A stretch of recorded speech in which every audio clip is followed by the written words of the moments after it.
into the new academic year. As you know, the situation is entirely different. The COVID pandemic affects all the walks of life of man. So the regular system or used systems already changed. We must cope up with the changing situation. Otherwise, we can't sustain. You are practiced with the system of academic year, school academic year. June 1st or the first week of June, all of you are coming to the school and enjoy the days in school. Unfortunately, the situation not allow us to come together in the school and enjoy the learning process. നമുക്കറിയാം, ഒരു Covid എന്ന് പറയുന്ന ഒരു മഹാമാരി അത് ഒരു വലിയ സാമൂഹ്യ വിപത്തായി മാറിയിരിക്കുന്നു. അതുകൊണ്ട് തന്നെ നമ്മൾ ശീലിച്ചു വന്ന സമ്പ്രദായങ്ങളൊക്കെ മാറുകയാണ്. എല്ലാവരും സ്കൂൾ തുറക്കുന്ന സമയമാകുമ്പോൾ ഒരുമിച്ച് വരികയും ഒരുമിച്ച് എൻജോയ് ചെയ്യുകയൊക്കെ ചെയ്തിരുന്ന കാലമുണ്ട്. തൽക്കാലം ഈ വർഷത്തേക്ക് നമുക്ക് വിജയിച്ചേ പറ്റൂ, നമുക്ക് ജീവിതത്തിൽ മുന്നേറിയേ പറ്റൂ. അതുകൊണ്ട് തന്നെ നാം നമ്മുടെ ശീലങ്ങളെ, നമ്മുടെ രീതികളെ, നമ്മുടെ സ്വഭാവങ്ങളെ, നമ്മളിങ്ങനെ പലപ്പോഴും പിന്തുടർന്നു വന്ന സമ്പ്രദായങ്ങളെയൊക്കെ മാറ്റിവെച്ചുകൊണ്ട് ഈ കോവിഡ് മഹാമാരിയെ അതിജീവിക്കാനുള്ള തയ്യാറെടുപ്പിലാണ്. അതുകൊണ്ടാണ് ഈ അധ്യയന വർഷത്തിൽ എൻ്റെ മുമ്പിലിരിക്കുന്ന നിങ്ങളോട് എനിക്കിങ്ങനെ സംസാരിക്കേണ്ടി വരുന്നത്. വളരെ പെട്ടെന്ന് തന്നെ എനിക്കും നിങ്ങൾക്ക് ഒരേ ക്ലാസ് റൂമിൽ നിന്നുകൊണ്ട് സംസാരിക്കാൻ കഴിയുമെന്ന പ്രതീക്ഷയോടെയാണ് ഞാൻ നിങ്ങളോട് സംസാരിക്കുന്നത്. നിങ്ങൾക്കറിയാം, കഴിഞ്ഞ വർഷം നിങ്ങൾ സോഷ്യോളജിയിൽ രണ്ട് പുസ്തകങ്ങളിലാണ് പഠിച്ചത്. ഒന്ന് അണ്ടർസ്റ്റാൻഡിങ് സൊസൈറ്റി, സമൂഹത്തെ മനസ്സിലാക്കൽ. മറ്റൊന്ന് ഇൻട്രൊഡ്യൂസിങ് സോഷ്യോളജി. ആദ്യം ഇൻട്രൊഡ്യൂസിങ് സോഷ്യോളജി എന്ന് പറയുന്ന പുസ്തകമായിരുന്നു നിങ്ങൾ പഠിച്ചത്. ആ പുസ്തകത്തിൽ 5 അധ്യായങ്ങളുണ്ടായിരുന്നു, ഓർമ്മയുണ്ടാവുമല്ലോ. ആ 5 അധ്യായങ്ങളിലൂടെ നമ്മൾ സമൂഹശാസ്ത്രം, സോഷ്യോളജി എങ്ങനെയാണ് രൂപപ്പെട്ടത്, സോഷ്യോളജിയിൽ ഉപയോഗിക്കുന്ന പദങ്ങളും സങ്കല്പങ്ങളും എന്തൊക്കെയാണ്, സോഷ്യോളജിയുടെ സ്കോപ്പ് എന്താണ്, സോഷ്യോളജി ഡീൽ ചെയ്യപ്പെടുന്ന പഠിക്കുന്ന സോഷ്യൽ ഇൻസ്റ്റിറ്റ്യൂഷൻസ് ഏതൊക്കെയാണ്, അതിനെ നമ്മൾ എങ്ങനെയാണ് കാണുന്നത്, കൾച്ചർ ആൻഡ് സോഷ്യലൈസേഷൻ, സംസ്കാരവും സാമൂഹീകരണവും എന്ന അധ്യായം നമ്മൾ ചർച്ച ചെയ്യപ്പെടുകയുണ്ടായി. അവിടെ എങ്ങനെയാണ് ഒരു മനുഷ്യൻ സാമൂഹ്യ ജീവിയായി മാറുന്നത്, ട്രാൻസ്ഫോം ചെയ്യപ്പെടുന്നതെന്നൊക്കെ ഒന്ന് മനസ്സിലാക്കി. ഡൂയിങ് സോഷ്യോളജി എന്ന് പറയുന്ന അധ്യായത്തിൽ സമൂഹശാസ്ത്രത്തിൽ ഉപയോഗിക്കുന്ന പ്രധാനപ്പെട്ട ഗവേഷണ രീതികൾ, the research methods used in sociology, data collection methods, അതുപോലെ തന്നെ സോഷ്യോളജി ഗവേഷണം നടത്തുമ്പോൾ നേരിടുന്ന പ്രധാനപ്പെട്ട വെല്ലുവിളികൾ എന്നിവയൊക്കെ നമ്മൾ ആ അധ്യായത്തിൽ മനസ്സിലാക്കുകയുണ്ടായി. അതോടൊപ്പം തന്നെ രണ്ടാമത്തെ പുസ്തകത്തിനകത്ത് അണ്ടർസ്റ്റാൻഡിങ് സൊസൈറ്റി എന്ന് പറയുന്ന പുസ്തകത്തിൽ സോഷ്യൽ പ്രോസസ്സുകളെ കുറിച്ച് നമ്മൾ പഠിച്ചു, സാമൂഹ്യ പ്രക്രിയ. അതുപോലെ തന്നെ നമ്മൾ social order and social change in urban society, rural society, നഗരങ്ങളിലെയും ഗ്രാമങ്ങളിലെയും സാമൂഹ്യ മാറ്റം, അതോടൊപ്പം സാമൂഹ്യ ക്രമം എങ്ങനെയാണ് എന്നൊക്കെ നിങ്ങൾ പഠിച്ചത് ഓർമ്മയുണ്ടാവും. പിന്നെ മറ്റൊന്നാണ് എൻവയോൺമെന്റ് ആൻഡ് സൊസൈറ്റി, പരിസ്ഥിതിയും സമൂഹവും തമ്മിൽ എങ്ങനെ ബന്ധപ്പെട്ടിരിക്കുന്നു എന്ന് നമ്മൾ പഠിക്കുകയുണ്ടായി. അതോടൊപ്പം സാമൂഹ്യമായ പരിസ്ഥിതിക്ക് പ്രശ്നങ്ങൾ ഉണ്ടാക്കുന്ന പ്രധാനപ്പെട്ട പ്രശ്നങ്ങൾ എന്തെല്ലാമാണ്, എങ്ങനെയാണ് സാമൂഹ്യ പ്രശ്നങ്ങൾ, പാരിസ്ഥിതിക പ്രശ്നങ്ങൾ സാമൂഹ്യ പ്രശ്നങ്ങളായി മാറുന്നത് എന്നൊക്കെ നമ്മൾ അവിടെ ചർച്ച ചെയ്യപ്പെടുകയുണ്ടായി. പിന്നീട് നമ്മൾ അവസാനത്തെ 2 അധ്യായങ്ങളിലായിട്ട് സോഷ്യോളജിസ്റ്റുകളായിട്ട് വെസ്റ്റേൺ സോഷ്യോളജിസ്റ്റുകളെ കുറിച്ചും ഈസ്റ്റേൺ ഇന്ത്യൻ സോഷ്യോളജിസ്റ്റുകളെ കുറിച്ചും നമ്മൾ ചർച്ച ചെയ്യും.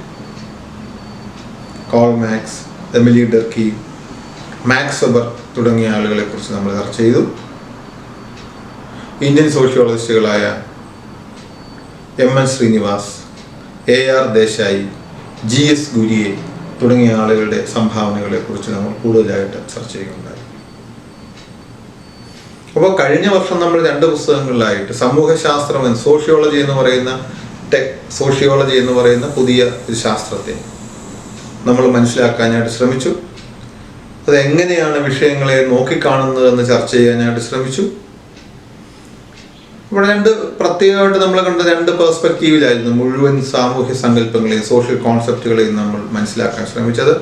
ഒന്ന് കോൺഫ്ലിക്റ്റ് അപ്രോച്ച്, മറ്റൊന്ന് ഫങ്ഷണലിസ്റ്റ് അപ്രോച്ച്, നിർവഹണവാദ വീക്ഷണവും സംഘടനവാദ വീക്ഷണവും. ആ രീതിയിലാണ് മുഴുവനായിട്ടുള്ള കോൺസെപ്റ്റുകളെയും നമ്മൾ അനലൈസ് ചെയ്യുന്നത്. മാത്രമല്ല നമുക്കറിയാം സോഷ്യോളജി എന്ന് പറയുന്നത് 18ാം നൂറ്റാണ്ടിന്റെ അവസാന ഘട്ടങ്ങളോടുകൂടി രൂപം കൊണ്ട ഒരു പുതിയ സയൻസാണ്. മറ്റ് സോഷ്യൽ സയൻസുകളുമായി കമ്പയർ ചെയ്യുന്നത് വളരെ പുതിയ സയൻസാണ്. അപ്പൊ ആ രീതിയിലുള്ള പരിമിതികളെ അതിജീവിച്ചുകൊണ്ട് സമൂഹശാസ്ത്രം എങ്ങനെയാണ് സമൂഹത്തെ കുറിച്ച് പഠിക്കുന്നതെന്നും എന്നാൽ ഇന്നത്തെ നൂറ്റാണ്ടിൽ സമൂഹശാസ്ത്രം വളരെ പ്രസക്തി ഉണ്ടെന്നും നമുക്ക് ബോധ്യപ്പെടുകയുണ്ടായി. I hope you remember the first year we have discussed sociology, the emergence of social science, sociology as a social science, the concepts, terms used in sociology.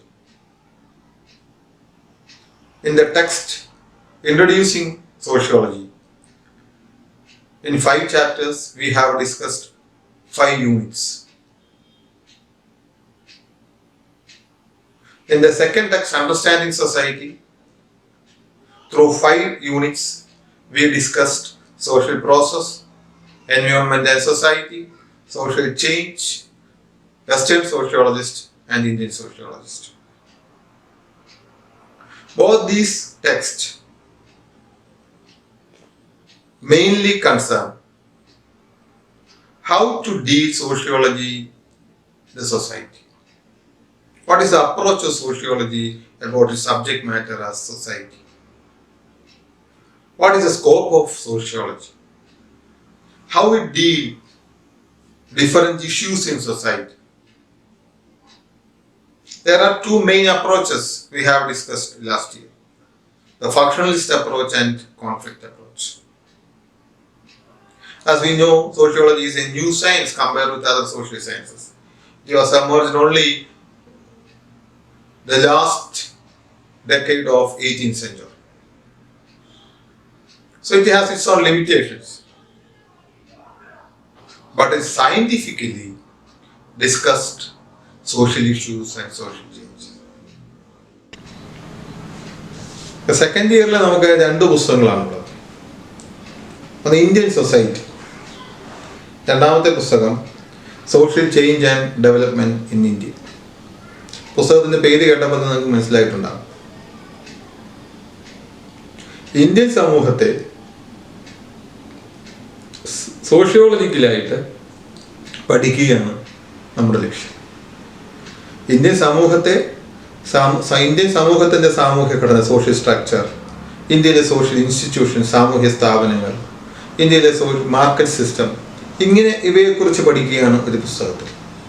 രണ്ടാമത്തെ പുസ്തകത്തിൽ social change and development in India, ഇന്ത്യയിലുണ്ടായ സാമൂഹ്യ മാറ്റങ്ങൾ, ഇന്ത്യയുടെ പുരോഗതി, ഇന്ത്യയുടെ വികസനം. അപ്പം ഈ വികസനം എങ്ങനെയാണ് സമൂഹത്തെ ബാധിച്ചത്, ഇന്ത്യയിലെ സാമൂഹ്യ മാറ്റം എങ്ങനെയായിരുന്നു, അത് ഇന്ത്യയുടെ ഓരോ വിഭാഗങ്ങളെ എങ്ങനെയൊക്കെ ബാധിച്ചിട്ടുണ്ട്, അത്തരം കാര്യങ്ങളെ സമൂഹശാസ്ത്രപരമായി പഠിക്കുകയാണ് നമ്മൾ 2ാം വർഷം ചെയ്യുന്നത്. 2ാം വർഷത്തെ 1ാമത്തെ പുസ്തകത്തിൽ നിങ്ങൾക്ക് 7 അധ്യായങ്ങൾ കാണാൻ കഴിയും. പക്ഷേ 7ാമത്തെ അധ്യായം പ്രോജക്റ്റുകൾക്ക് വേണ്ടിയുള്ള അധ്യായമാണ്. അതുകൊണ്ട് അതിനെ നമുക്ക് മാറ്റി നിർത്തിയ 6 അധ്യായങ്ങളും 2ാമത്തെ പുസ്തകത്തിൽ 8 അധ്യായങ്ങളുമാണ് ഉള്ളത്. ഈ 8ഉം 6ഉം 14 അധ്യായങ്ങളാണ് നമുക്ക് 2ാം വർഷം പഠിക്കാനായിട്ടുള്ളത്. പൂർണ്ണമായും നമ്മൾ പഠിക്കുന്നത് ഇന്ത്യൻ സമൂഹത്തെക്കുറിച്ചാണ്, ഇന്ത്യൻ സമൂഹത്തിൻ്റെ വിവിധ മാറ്റങ്ങളെക്കുറിച്ച്, ഇന്ത്യൻ സമൂഹത്തിനുണ്ടായ വികസനങ്ങളെക്കുറിച്ച്, ഇന്ത്യൻ സമൂഹത്തിലെ വ്യത്യസ്ത വിഭാഗങ്ങളെക്കുറിച്ചൊക്കെയാണ് നമ്മൾ പഠിക്കുന്നത്. ഒരു കാര്യം കൂടെ ഓർമ്മിപ്പിച്ചു കൊള്ളട്ടെ. കഴിഞ്ഞ വർഷം ഞാൻ നിങ്ങളെ ഓർമ്മിപ്പിച്ചതുപോലെ തന്നെ ഈ വർഷം ഓർമ്മിപ്പിക്കുന്നത്, ഞാൻ എപ്പോഴും നിങ്ങളോട് പറയുന്നത് NCERT, SCERT ടെക്സ്റ്റുകൾ തന്നെ വാങ്ങിക്കാനാണ് എൻ്റെ താല്പര്യം. നിങ്ങൾക്ക് ആ ടെക്സ്റ്റുകൾ തന്നെ വാങ്ങിച്ച് ഉപയോഗിക്കുന്നതായിരിക്കും കൂടുതൽ ഉത്തമം. ഇപ്പോൾ മലയാളത്തിലെ പരിഭാഷയുടെ പുസ്തകവും നമുക്ക് ലഭ്യമാണ്. ഇപ്പോൾ കഴിവതും ഉന്നത വിദ്യാഭ്യാസം ഒക്കെ നിങ്ങൾ സോഷ്യോളജിയിൽ പോകണമെന്ന് ആഗ്രഹിക്കുന്ന ആൾ കഴിവതും ഇംഗ്ലീഷ് ടെക്സ്റ്റ് തന്നെ വാങ്ങിക്കുകയും അത് പഠിച്ചെടുക്കാനായിട്ട് ശ്രമിക്കുകയും ചെയ്യുക. സഹായത്തിനായി നിങ്ങൾക്ക് വേണമെങ്കിൽ ഒരു മലയാളം പരിഭാഷയുടെ പുസ്തകം ഉപയോഗിക്കാം. പക്ഷേ മലയാളം എതിരായിട്ടല്ല ഇത് പറയുന്നത്, മറിച്ച് അതല്ല, നിങ്ങൾക്ക് എടുക്കണം ഒട്ടും കഴിയുന്നില്ലെങ്കിൽ നിങ്ങൾ മലയാള പുസ്തകം തന്നെ നിങ്ങൾ ഉപയോഗിക്കുന്നതിന് എനിക്ക് എതിർപ്പൊന്നുമില്ല. മറ്റൊന്ന്, പദങ്ങൾ എപ്പോഴും നിങ്ങൾ മലയാളത്തിലെ പദങ്ങൾ പഠിക്കുന്നതോടൊപ്പം തന്നെ അതിൻ്റെ ഇംഗ്ലീഷ് പദങ്ങളും പദാവലികളും കൃത്യമായിട്ട് ഉപയോഗിക്കാനായിട്ട് ശ്രമിക്കുക കൂടി ചെയ്യും.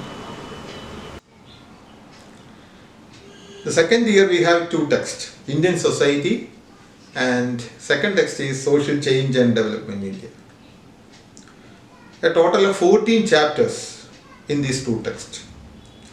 That is, in the first text, Indian Society, there are 7 chapters. Seventh chapter is some topics for projects. So there are only 6 chapters to discuss the matter.